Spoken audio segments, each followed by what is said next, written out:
Fizeram um jogo com o maior número de passes errados até aqui na Copa do Mundo. Foram 90, sendo que 38 da Coreia do Sul, 52 da seleção boliviana. No jogo aéreo, ampla vantagem para a seleção coreana, 21-9 sobre a Bolívia. Em mais de 100 minutos de partida, jogo muito embolado pelo meio. A Coreia chegou apenas 5 vezes à linha de fundo e a Bolívia apenas uma. Jogo equilibrado em chutes a gol, 16 da Coreia do Sul, 17 da Bolívia. Tecnicamente o jogo foi muito fraco de ambas as equipes, porque tecnicamente as duas equipes eram fracas, são fracas. E no começo a Bolívia tentou um pouquinho, jogando com mais velocidade, mas logo em seguida parou, proporcionando até que a Coreia usasse a sua tática melhor, que é de a recuperação rápida e fazendo uma muralha no meio de campo da Coreia e a Bolívia não entrava. Até que a Bolívia tinha o maior domínio do jogo, mas era muito lento e não conseguia, não tinha poder de penetração. Tanto é que esse jogo foi o jogo que teve mais passes errados nessa Copa do Mundo, 90 passes errados. E aí, certamente, um gol não poderia sair. E foi o primeiro 0-0 da Copa do Mundo. A vitória da Itália sobre a Noruega foi boa para o Brasil, principalmente se a Irlanda perder hoje para o México, mantendo assim a chance dos italianos ficarem em primeiro no grupo. Nesse caso, Brasil e Itália só se enfrentariam numa final. Quem garante é o matemático Oswald de Souza, que aproveita para dar os números da previsão feita ontem sobre as oitavas de final.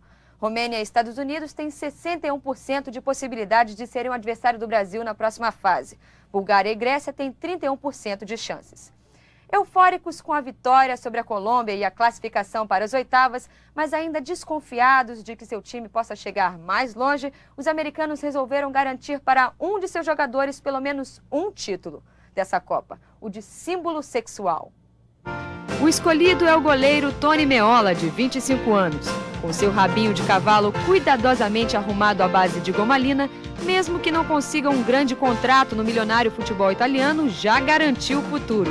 Vai ser astro de cinema em Hollywood. Suécia e Rússia, um jogo de vida ou morte. As duas seleções entram em campo hoje à noite em Detroit com um mesmo objetivo: a vitória e a conquista da vaga nas oitavas de final da Copa do Mundo. A partida promete, ainda mais porque quando entrarem em campo, as duas equipes já saberão o resultado do jogo entre Brasil e Camarões, que deverá definir uma das vagas no grupo B. Os russos estão numa situação dramática. Perderam por 2-0 na estreia contra a seleção brasileira e a permanência do técnico Pavel Sadrin na equipe depende da classificação para a próxima fase. A Suécia, que empatou em 2-2 com Camarões, mantém o otimismo. O técnico Tommy Svensson espera que os erros individuais na defesa não se repitam e acredita que os jogadores tenham um bom rendimento na partida. Resta esperar para ver se os times não irão decepcionar como na estreia. O Diário da Copa, edição da manhã, está terminando aqui. Nós vamos continuar de plantão acompanhando todos os movimentos da seleção canarinho lá na terra do Tio Sam. E não esqueça, às 5 da tarde, que venham os leões, pois o domador já está na arena. Um bom dia para todos vocês.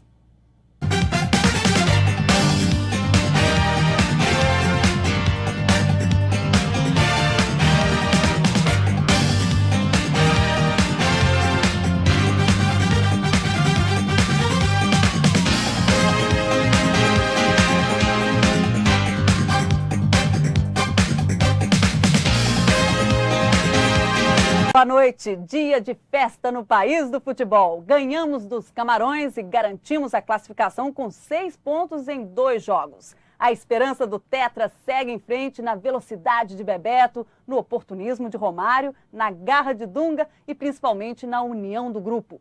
Alegria para uns e tristeza para outros. Uma lesão no menisco interno do joelho direito de Franco Baresi tira definitivamente da Copa 94 o último remanescente da seleção italiana, campeã do mundo em 82.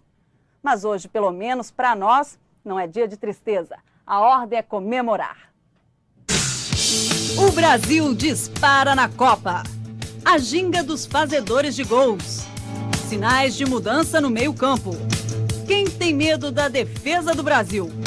O futebol muda a rotina dos meninos de ouro. A vitória do México embola o grupo E. A Suécia vira o jogo em cima da Rússia. O Brasil confirmou o favoritismo, despachou os leões indomáveis e disparou na Copa com 6 pontos em 2 jogos. O time jogou para frente, utilizou as laterais do campo, mostrou algumas jogadas ensaiadas e deixou a impressão de que estamos no bom caminho. Alguns números do jogo: passes errados. O Brasil errou 41, Camarões 33. Chegadas na linha de fundo, o Brasil chegou 8, Camarões 2 vezes. Chutes a gol, o Brasil chutou 8, Camarões 6. Romário chutou 4. Roubadas de bola, o Brasil roubou 33, Camarões 25. O nosso maior ladrão foi Dunga, com 9 roubadas. Gostei do jogo, achei que o Brasil jogou com muita tranquilidade, com muita personalidade. No começo do jogo, estudando o adversário, porque realmente o adversário fazia um pressing no meio de campo muito forte e proporcionou ao Brasil que jogasse com os zagueiros, com Márcio Santos e Aldair. No decorrer do jogo, o Brasil ficou lento, que continuou com esse mesmo ritmo, porque no meio de campo não conseguia, o Raí não conseguia pegar na bola, até o Dunga não tinha poder de penetração. E os nossos laterais não conseguiam atacar, onde deveriam atacar.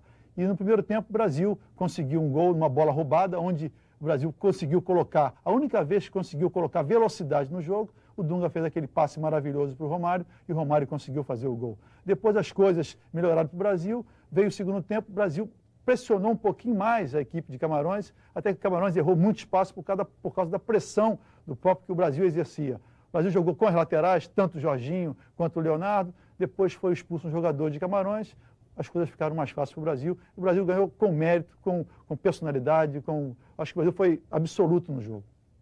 A dupla de ataque brasileira deixou a sua marca. Romário e Bebeto mostraram aos jogadores de Camarões que têm a melhor ginga.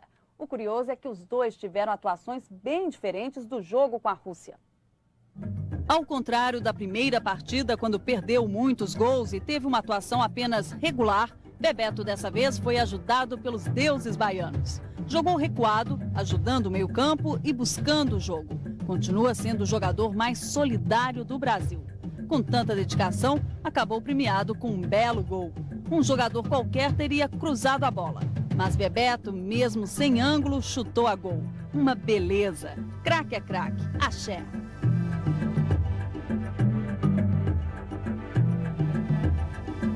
Mas o feitiço de Romário também entrou em campo. Foi o gol dele que desencantou o time brasileiro. Um gol digno de uma pintura. Tocou por baixo do corpo de Bel, que saía desesperado. Mas a partir daí, parecia que o baixinho endiabrado tinha pegado a uruca de Bebeto no jogo com a Rússia. Como perdeu o gol? Ou tentava enfeitar, ou dava azar mesmo. Assim fica difícil ser o artilheiro da Copa. Será que dá para Bebeto ensinar uma mandinga para Romário? Sorte do Brasil que no ataque, quando um erra, o outro corrige. O meio de campo é que, apesar da bela vitória, ainda não engrenou. E talvez o melhor do jogo contra Camarões tenha sido a prova de que Parreira sabe disso e quer corrigir. 31 minutos do segundo tempo. Paulo Sérgio entra no lugar de Zinho, que não dava continuidade às jogadas do time.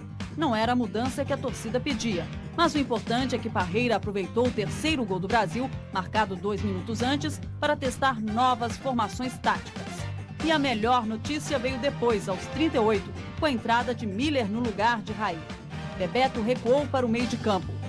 Com 15 segundos em campo, Miller recebeu de Paulo Sérgio, mas Romário não aproveitou o lançamento. Aos 40, Paulo Sérgio se aproximou da área, o que Zinho não fazia, e chutou bem. 1 minuto depois, Bebeto lançou, o que Raí também não fazia, para Paulo Sérgio fazer o cruzamento. Jogada apagada do repertório de Zinho. Aos 45, com a defesa de Camarões tendo que marcar 3, Romário achou o espaço que não teve durante quase o jogo todo. Mesmo com a acomodação de uma vitória garantida, 4 jogadas de gol surgiram naturalmente em 7 minutos de jogo.